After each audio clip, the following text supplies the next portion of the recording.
story of the wind on the Thursday night race. You can see about 100 yards to the left of the first one, there's some wind. 100 yards to the right of the second one, there's no wind. How's that for an explanation? Oh, the third one. It's blowing there. There's just a dead spot. That's amazing, right isn't there. it? That'll be where the starting line is. Let's see. So,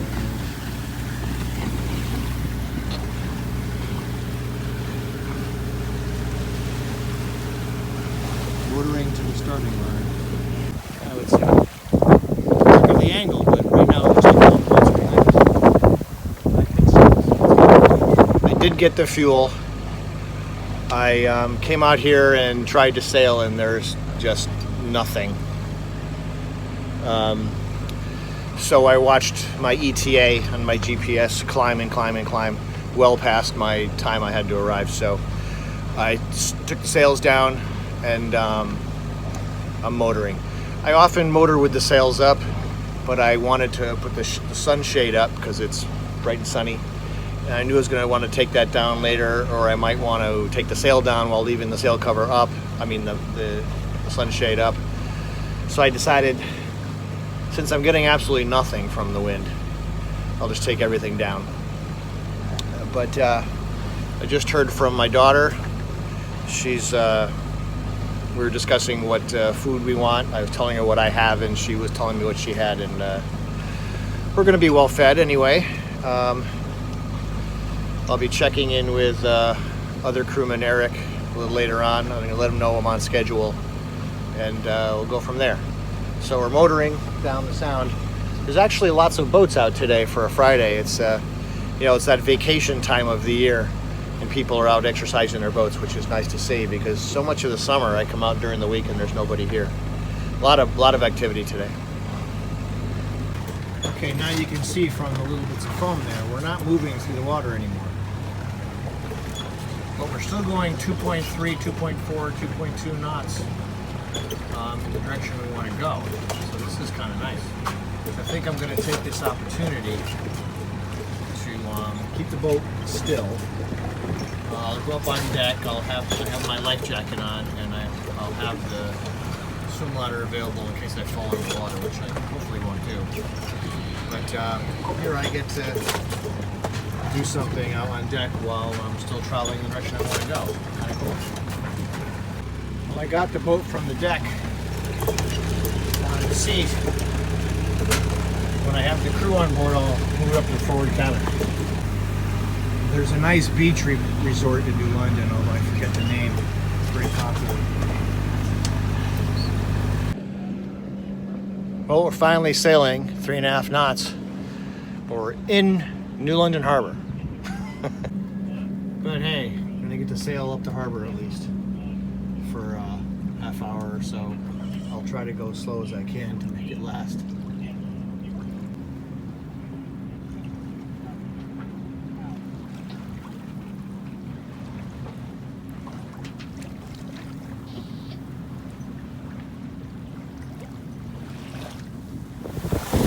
Okay, we're a few miles into the race.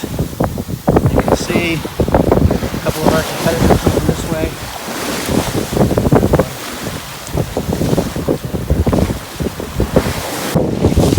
Another competitor way out there. Over there. And a guy way back there. My interview. So Eric, Yo, you having a good time? of course. What's not to love? Right. Sun is approaching the horizon. Everything's looking pretty good. It's warm, it's windy. Yeah. There's daughter. There's the backlight.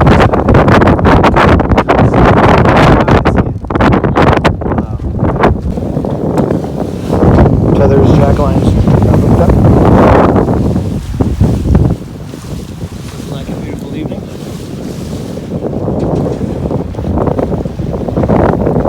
Boats might be behind us, depends on the rain when we get to the water. We're going along okay.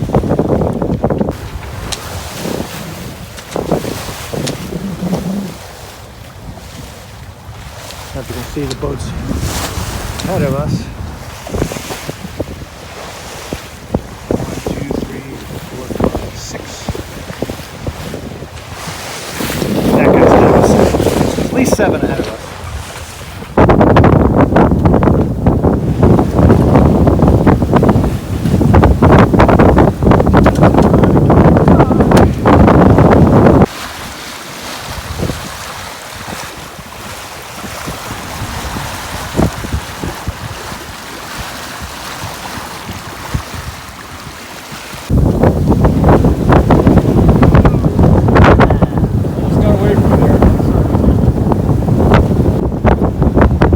You're going sailing tomorrow. This is us right now at whatever time it is. What time is it? Anybody know?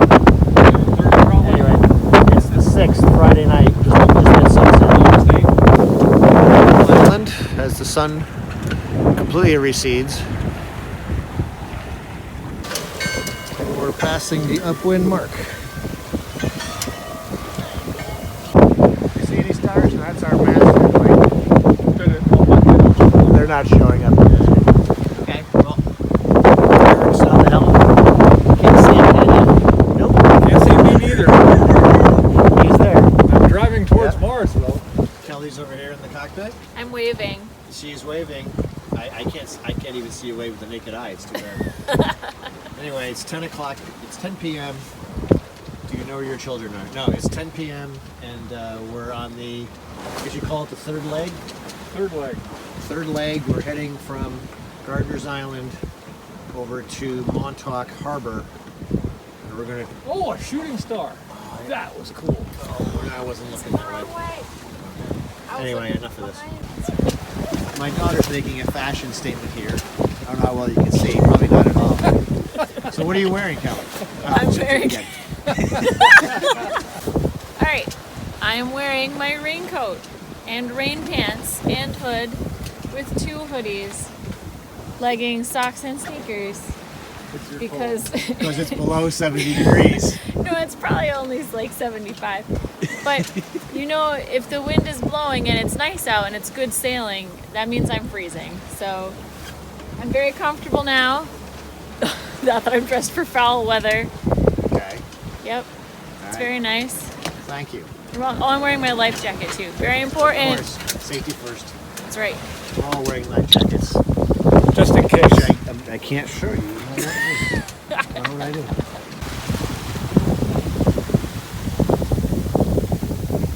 So that's it, huh? Okay.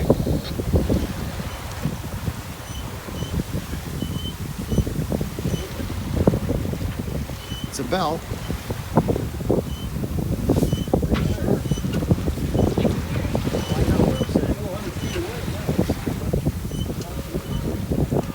That's 400 feet?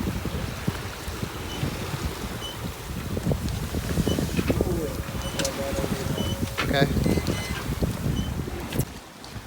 So you can barely see Eric in the shadow of the GPS, or the light of the GPS. Not really. The faint glow. I can see him much better with the naked eye than I can with the camera. Anyway, we're past the Montauk mark, heading back to Fisher's Island. There's our situation. And our shipping lane, North Island Sound, as we head towards Fisher's Island. Slowly. Yeah, the wind died. It's been like this for an hour now, at least. And we'll just slowly making our way across. Hopefully things will pick up and get a little more exciting. What do you think? A little more exciting from? Sure. Eric won't get much sleep then. We're supposed to wake him up when it gets exciting. Oh yeah. Good. So I don't know if you can see, there's a spider web here. There's a spider web in the middle of it. Yeah. So this ladder was down at 4 o'clock this afternoon. This whole thing has been built in that time period, and then till now.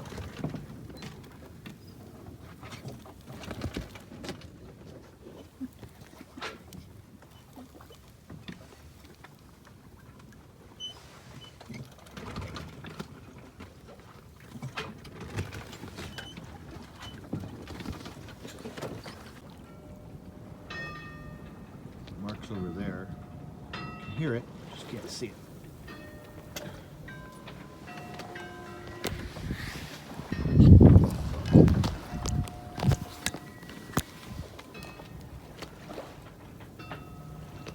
There it is. Probably still can't see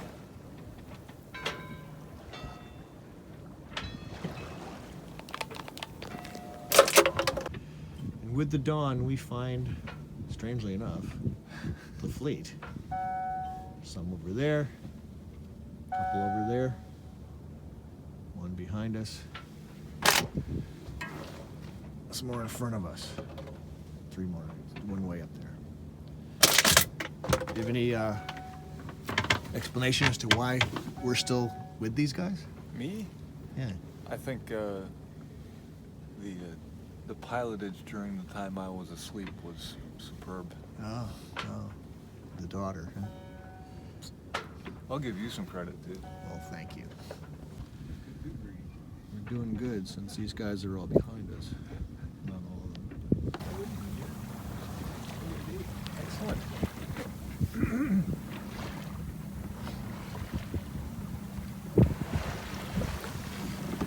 1.17 miles to the finish. Not bad.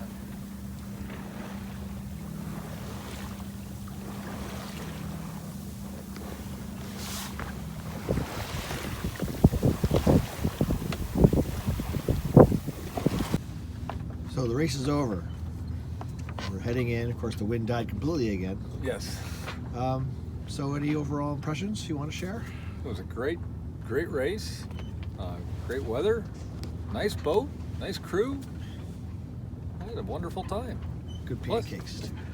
Great pancakes and blueberry bread at the end. Yeah, we finished, I don't know if you told them yet, but we finished like 5th in the fleet, I think, right? Well, from what we saw, yeah. From what we saw. I look forward to looking it up online later and seeing all the scores. Yeah, I'm And gonna it's- go check now. it's very comfy. Oh, look at that. She got, and then Kelly gets breakfast. The cook. That's right. So I just dropped my crew members off at the New London Town Wharf. They're driving home. And now I'm going to be bringing Shearwater back to Saybrook. Not much wind. I don't know if I'll get to sail, but anyway, a day on the water is better than a day not on the water, so off we go. So this overnight race, I want to tell you about the results. It was a 45-mile race, and near the end, the last leg goes through a place called Fisher's Island Sound. It starts at Watch Hill Passage. Watch Hill Passage is a gap in one of the many gaps in a set of reefs that go from Fisher's Island to Watch Hill. The Watch Hill Passage is the most easterly end of those reefs. So late at night, the leg between Montauk and Watch Hill, the winds got lighter and lighter and lighter until we were just barely moving. Now spinnakers are a light air sail. In those conditions, they're a great advantage over a boat like Shearwater. Shearwater just has, heavy Dacron sails. There's one in that bag.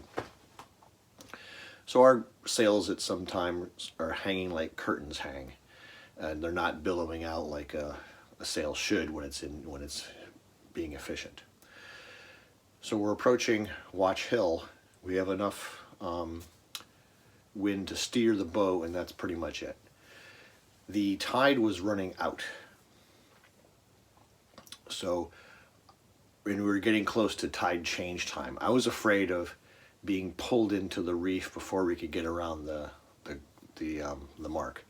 So I gave it a pretty wide berth, but we're basically steering the boat and going with the tide along the outside of the reefs as we're going around to approach the Watch Hill Passage. And we managed to have enough steerage to get through the passage. And at that point, when we get to where the mark is, a little bit of wind comes. So it's enough to, we turn in and we see that the tide is still coming out.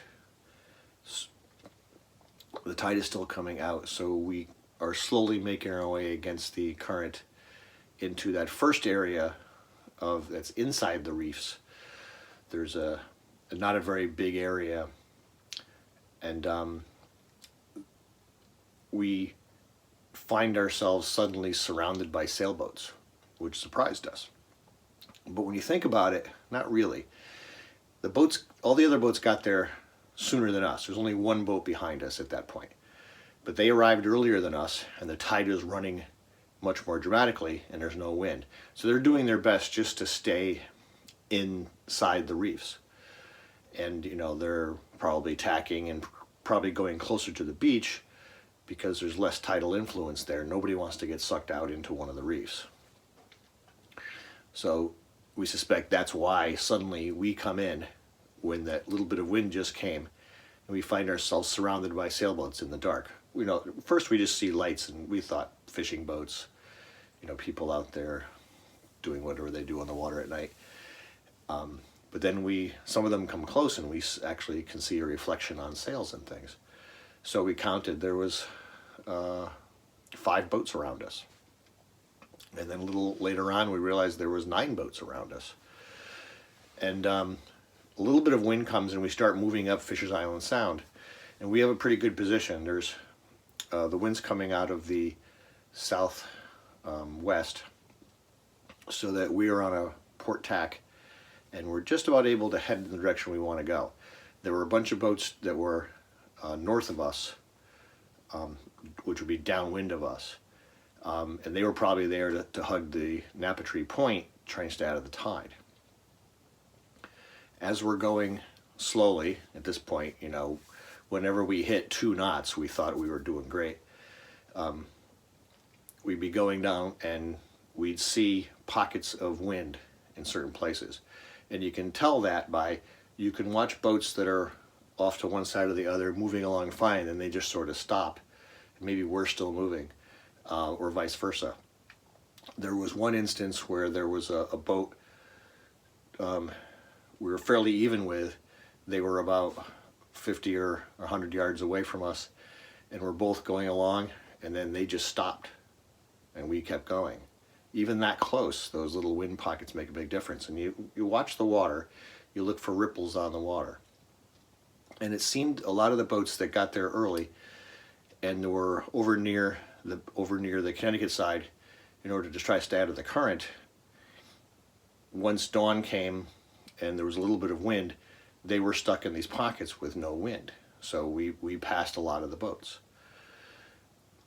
And as we went up Fisher's Island Sound, we saw that the boats that were upwind of us or south of us were doing better than we were.